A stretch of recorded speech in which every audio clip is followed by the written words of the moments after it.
కీర్తన గ్రంథం 15వ అధ్యాయం మొదటి నుంచి మాటలు ఏమన్నంటే దావీదు రాసిన కీర్తనలో యెహోవా నీ గుడారములో అతిథిగా ఉండదగిన వాడెవడు, నీ పరిశుద్ధ పర్వతం మీద నివసింపదగిన వాడెవడు చెప్పి వాక్యం సెలవిస్తుంది.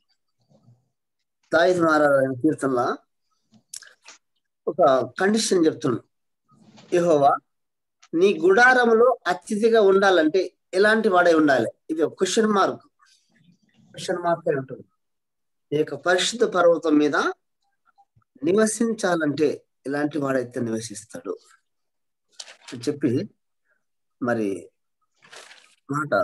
మాట్లాడుతున్నాడు. ఉదయకాలం ఈ ఉదయంలో మన ఉదాహరణ లోక సంబంధంగా చూస్తే మంచి వారిని ప్రేమిస్తారు, చెడు వారిని అవన్నీ లోపల అన్ని అసత్యం అబద్ధాలు ఉన్నవన్నీ ఏమాత్రము దగ్గరికి చేరనీయరు. కానీ ఇక్కడ ఏమంటున్నంటే 24వ అధ్యాయం, అదే కీర్తన 24వ అధ్యాయం వస్తే ఆయన పరిశుద్ధ స్థలమును నిలుపదగిన వాడెవడు, వ్యర్థమైన దాని యందు మనస్సు పెట్టకయు కపటముగా ప్రమాణము చేయకయు నిర్దోషమైన చేతులు శుద్ధమైన హృదయమును కలిగిన వాడే వాడు యెహోవా వలన ఆశీర్వాదము నందును, తన రక్షకుడైన దేవుని వలన నీతిమత్వము నందును అని అంటున్నాడు.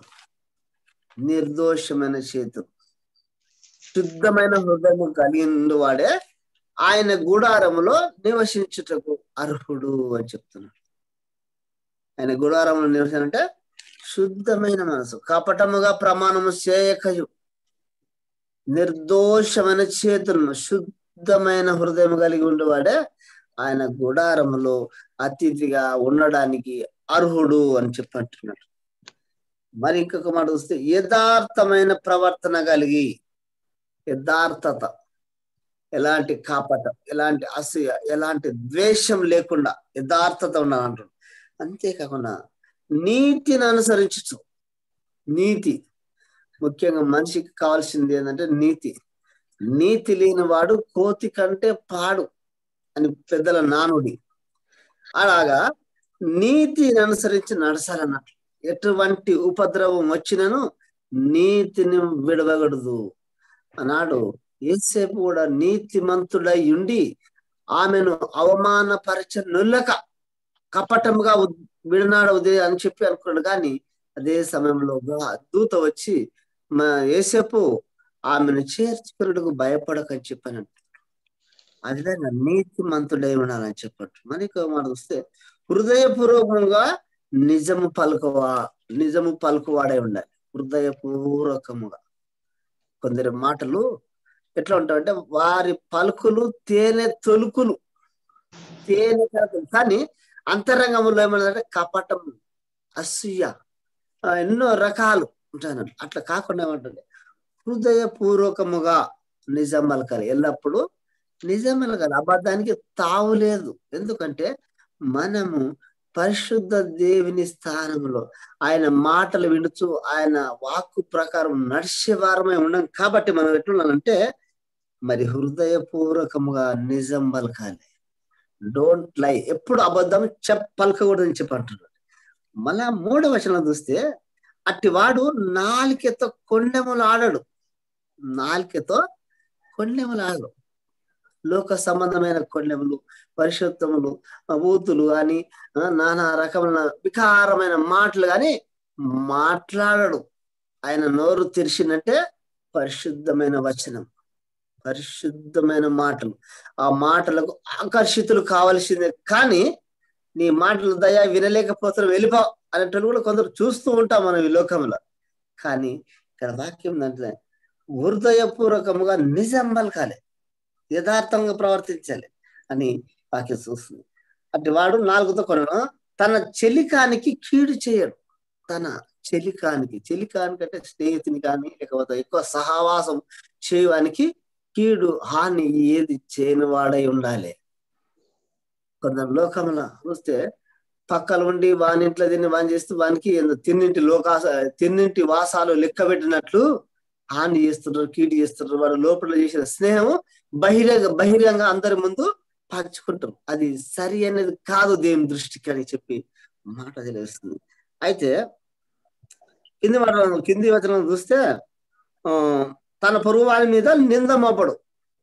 నింద అంటే అవమానకరమైంది, లేనిపోని, అతను చేయకూడదు కూడా చేసి ఉండని నింద మోపడం, ఇది కూడా అతని లోపల లేకుంటుంది అని చెప్పు. అతని దృష్టికి నీచుడు అసహ్యుడు. అటువంటి వాళ్ళ దృష్టిలో నీచుడు కనిపిస్తే పోరా ఏ పనికిరాను పోరా, నీవు అక్కడ లోకానికి చెందవు, ఇక్కడ దేవునికి చెందవు. ఇక్కడ భార్య పిల్లలకు చెందవు, ఇక్కడ తల్లిదండ్రులకు చెందవు, ఇక్కడ రక్త సంబంధాలకు చెందవు, ఎవరికి చెందవు. నీవు నీచుడు పోరా, ఏం పని ఏం చేస్తుంది నీకు? అసలు నీకు ఈ భూమి మీద నీకు సోటు ఇచ్చింది దేవుడు, నీకు సోటు ఇచ్చింది వేస్ట్. నీ సోటు ఎవరికైనా, నీ స్థలము, నీవు నిలబడే స్థలము, నీవు వాడుకునే స్థలము ఎవరికైనా ఇచ్చింటే బాగుంటుండే, వెళ్ళిపో అని చెప్పని అటువంటి అంటారు అన్నట్టు. అందుకనికే అతని దృష్టికి నీచుడు అసహ్యుడు. అతడు యెహోవా యందు భయభక్తులు గలవారిని సన్మానించును.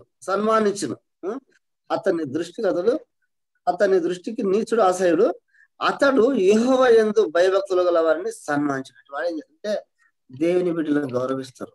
ఎక్కడన్నా కలిసిన భయా, వందనాలయ్యా, ప్రైజులాడయ్యా, బాగున్నారయ్యా అని చెప్పి అంటాడు. ఎవరు? మంచివాడిని లక్షణం. అయితే చెడువాడు ఏంటంటే మంచివాడిని చెడు, అతను ఏంటంటే ఎదురుకి నీ అసహ్యుడిగా నీచుడుగా కనిపిస్తాడు. కింది అతను చూస్తే మళ్ళా 4వ వచనము 3వ లైన్ చూస్తే, అతడు ప్రమాణము చేయగా నష్టము కలిగినను. అతడు ప్రమాణము చేయగా నష్టము కలిగినను మాట తప్పడు. చాలా ఇంపార్టెంట్ ఇది, చాలా దేవుని బిడ్డలకు చాలా విలువైనది.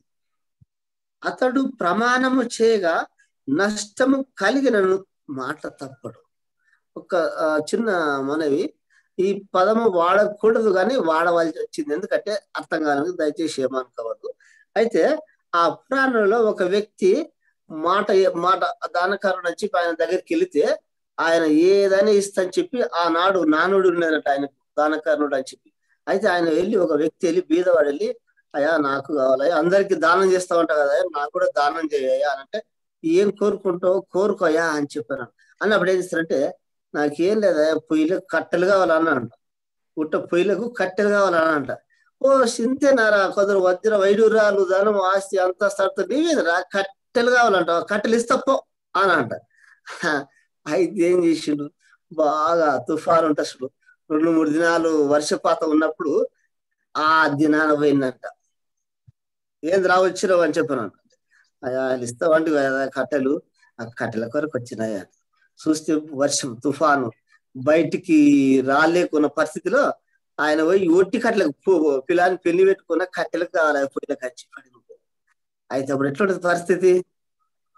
ఎక్కడ చూసినా బయటే ఉంటాయి కట్టెలు. ఎవరు దాచి పెడతారా? బీరువులో దాపెడతారా? కొట్టులో దాపెట్టలేరు. కాబట్టి ఏం చేసినంటే, అరే నేను అంత ఇంత పేరు వంతి కానీ ఈ దానికాడ ఓడి పెట్టడం, దానికి ఏం చేసినంటే పాత ఈ కొట్లు అంటే గదులు, ఆ గదులకు వాసాలు ఇప్పి ఆయనకి చెప్పిన మాట ప్రకారం బండ్లకి స్థూరిచ్చిందంట. అయితే ఇది ఏంటంటే ఒక సందర్భం వచ్చింది, వాడవలసి వచ్చింది. కానీ మనం కూడా దేవుని ఎరిగిన మాట మన నోటిలోకి వచ్చిందంటే అది లోపల రిఫ్రెష్ కావాలి. ఈ మాట పలుకుదునా, నేను నెరవేరని చెప్పి మనసులోకి వెళ్ళి నానిన తర్వాత, అంటే అది దాన్ని రిసెప్షన్ చేసుకున్న తర్వాత బయటికి వెళ్ళాలి. సడన్ గా వేసేయకూడదు, ఎందుకంటే మనము దేవుని ఎరిగిన వారు. అందుకని అతడు ప్రమాణము చేయగా నష్టము కలిగినను మాట తప్పడు, ఇది కలిగి ఉన్నాను. మరి ఆనాడు దేవుడు కూడా ఆయన తన చిత్త ప్రకారం ఈ లోకానికి వచ్చింది.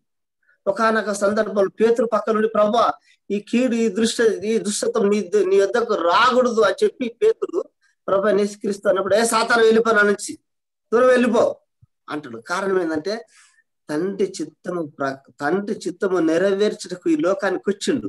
కానీ శిష్యుడు ఏం చేసిన, ఆయన మీద అభిమానము ప్రేమ కలిగి ఏమంటుందంటే, ప్రభా ఇది నీ అచ్చుకు రాకూడదు ప్రభా అని అంటాడు.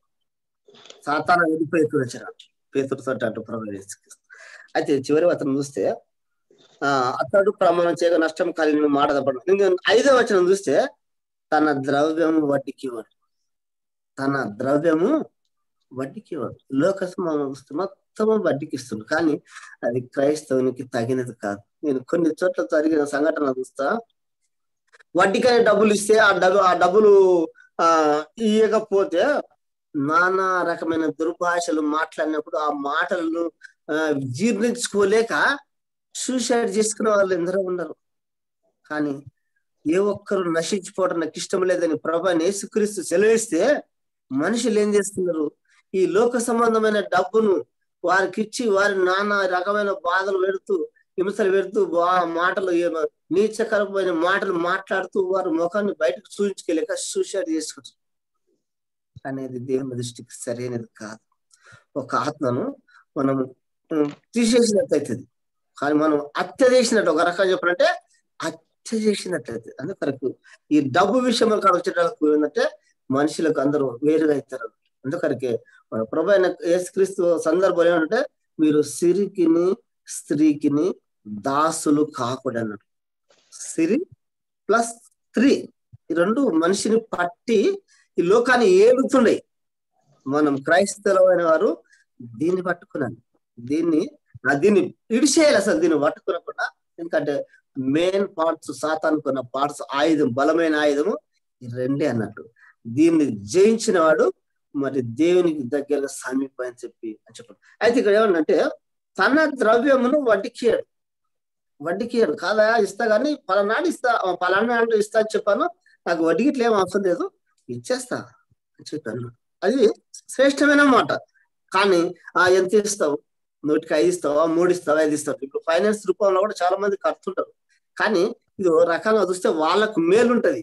కానీ మనకు ఒక వైపు చూస్తే మనకు ఈ ద్రవ్యమాష బండలు ఏం చేస్తారంటే ద్రవ్యమాష బండలు కూడా ఇస్తారు. కానీ సరైన రీతిలో నడవదు అది. ఎందుకంటే ఆనాడు ప్రభువైన యేసుక్రీస్తునే పట్టించింది. ఏది? ఈ ద్రవ్యము. మానవులు మనమెంత, పాప శరీర ఆకారం తలెచ్చుకున్న మనమెంత అని కలిగి తన ద్రవ్యాన్ని వడ్డీకి మళ్ళా చూస్తే కింది వచ్చిన లాస్ట్ చూస్తే నిరపరాధిని చెరుపుటకై లంచము పుచ్చుకున్నాడు. నిరపరాధిని, ఏ పాపం మెరుగని వాడిని, ఏ దాన్ని చేయని వాడిని అతను అప్పగించుటకు అతడు లంచం పుచ్చుకున్నాడు. ఈ దాన్ని చూస్తే మన సాదృశ్యం మనం పరిశుద్ధ గ్రంథంలో ఉన్నటువంటి యూదా ఇస్కరియోతు 3.5 సంవత్సరాలు ఆయన ఎమ్మడ ఉండి 5 రొట్టెలు 2 చేపలు 5,000 మందికి పంచంగా చూసి నీటి మీద నడిచినట్టు దేశాన్ని చూసి, రెండవది పక్షవాయువు గల వాడిని స్వస్థపరిచిన చూసి, గుడ్డి వానికి పనులు ఇచ్చి అన్ని రకాలని చూసి కూడా 33 వెండి నాణేలకు అమ్మ చూపిండు. కారణం ఏంటంటే తన పూర్వపు చరిత్ర ఏముంది? దొంగ దోచుకొని వాడన్నాడు. ఎవరు? యూదా ఇస్కరియోతు. ఆ పూర్వపు ఆకారాన్ని తెచ్చుకున్నారు. అయ్యా నాకు ఎలాంటి పెద్దరిక లేకపోతే, నాకు ఎలాంటి మళ్ళీ ద్రవ్యాన్ని చూడలేకపోతున్నా అని చెప్పి తన లోపల సాతాను దూరేమంటే 33 వెండి నాణేలకు అమ్మ చూపిండు. మరి అయితే ఈ ప్రకారం చేయవాడు నిరపరాధిని చెడుపుటకే లంచము పుచ్చుకొనడు, ఈ ప్రకారం చేయవాడు ఎన్నడూ కదల్చబడని చెప్పి మన మూల వాక్యం చూస్తే ఇవన్నీ కలిగి ఉండాలంట, అర్హుడై ఉండాలంట. ఇవన్నీ వాని లోపల లేకపోతే నీ గుడారం, నా గుడారంలో అతిథిగా ఉండదు, ఆయనకే అర్హుడైతాడు. చెప్పబడిన మాటలన్నీ వాని లోపల ఉండకూడదంట. ఏమాత్రం సున్నైన పొల్లైన తప్పిపోకుండా ఇవన్నీ క్వాలిఫికేషన్, ఇన్ని అర్హతలు ఉంటే నా హృదయంలో నేను ఆయన ఇంట్లో అతిథిగా ఉంటా అని చెప్పి దేవుడు సెలవిస్తున్నాడు. మరి చదువుబడిన దేవుని వాక్యాన్ని చెప్పండి, దేవుని వాక్యం దేవుడు జీవించిన కాక మరి సమయాన్ని అయ్యగారికి ఇస్తున్నాను.